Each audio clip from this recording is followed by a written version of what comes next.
Hello, Team Martha. Welcome back to the book club discussion. I hope you're having a wonderful day. I would love to hear what is on your to-do list today. That's fun. Is there something fun on there? We talked about in chapter 3, trying to do some of those things that are a little more carefree, because sometimes our to-do list doesn't leave room for the daughter in us, right? So what is something fun you're doing? Leave it below in the comments so we can all see and maybe get some ideas of our own. Okay, so we are on chapter 5 and 6. Chapter 5 used to be chapter 4, and it is one of my favorites. It contains the dusty revelation on page 76, and this is really the heart of this book, Made Like Martha. I was talking to my friend, Jami, who's actually in our group. Jami's a fabulous author, by the way. If you have not read her book, Stolen Jesus, I want you to pause this video and go buy it. Seriously, it's one of the funniest books I've ever read, but it also taught me so much about grace. Okay, end of commercial. But anyway, Jami and I were talking, and she was talking about grace in a way I was like, that sounds too good to be true. But as she was talking, God gave me this picture in my mind that's found on page 76 and onward. But it was literally right here in this room. I'm going to have my husband pan. He's operating the camera for me. Thanks, babe.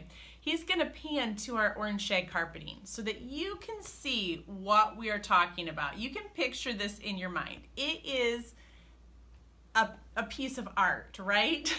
It makes a well-worn statement for sure. But just so you can get a picture of some of the context of this dusty living room revelation. You can probably see the dust in that picture too, maybe, if you look hard. But God showed me that grace is a gift to be received, not a prize to be earned. And I tell you what, with those words, he set this Martha free. I had tried for so long to earn his favor through exemplary behavior and to try to impress him or be worthy of his love. And when he showed me that he loved me because of what Jesus had done on the cross, and nothing I did or didn't do after believing and receiving in him was going to affect his love for me. It was settled. It was a done deal. And I hope that that sets you free as you read this, that grace is a gift to be received, not a prize to be earned. So there's lots of good things for us to do. In fact, Ephesians 2, 8 through 10 is really the key passage of this. It summarizes up this book, is that we get grace not because of our works, but because of him. But then there are good works prepared in advance for us to do. And we want to do those things because we already know we're loved. We already know we're forgiven. We're just thankful. And so I think that's a transformation that we see in Martha, but we'll talk about that more in some other chapters. And then also we have chapter 6, which talks about possessing what you already have. So after we get kind of this revelation of grace, that this is a gift, not a prize, that we can be at peace on the inside. We don't have to keep God happy through being perfect, acting, not doing anything wrong, because that's not realistic, right? His love is permanent. Our position in his heart is secure. So once we know that, then chapter 6 talks about now we've got to live that out. And what does that look like? You know, I talk about Solomon and how God gave him the gift of wisdom. And it would have been weird if he's just like, hey, I'm wise, I have the gift of wisdom. He had to actually use that wisdom and believe that he had it. And the same is true of us as beloved sons and daughters.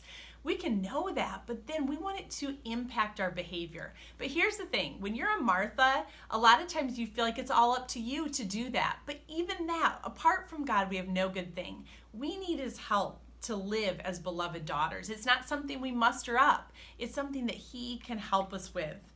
But I love the part at the end of chapter 6. So if you haven't read it yet, this is a little spoiler alert, but it talks about, it's on the page 102, it's the all done exercise. And it talks about, let's celebrate what we've already done, not focus on all that there is left to do. And I really believe this simple exercise can be revolutionary for us. And there's a website on page 103 that will take you to a printable for this all done calendar. We worked really hard on this, and we hope that you enjoy this free gift. And basically all you do is at the end of the day, write down 3 things that you did. It could even be, I cleaned half the bathroom, but let's celebrate that half the bathroom got cleaned. It's kind of taking the glass half empty and changing it to the glass half full. Or maybe you wrote someone a card Write that down. Or maybe, you change poopy diapers. Hey, write that down. So at the end of the month, you can look back and see the things that you did and feel good about that. I don't know about you guys, but as a Martha, I'm always like, okay, what do I've got to do next? That thing's done great. Let's keep moving on. And I don't really take the time to sit back and go, hey, I got that done. That feels good. Let's celebrate that. And so I really hope that the All Done calendar helps free you to celebrate those things that are already done, the all done list, not just the to-do list.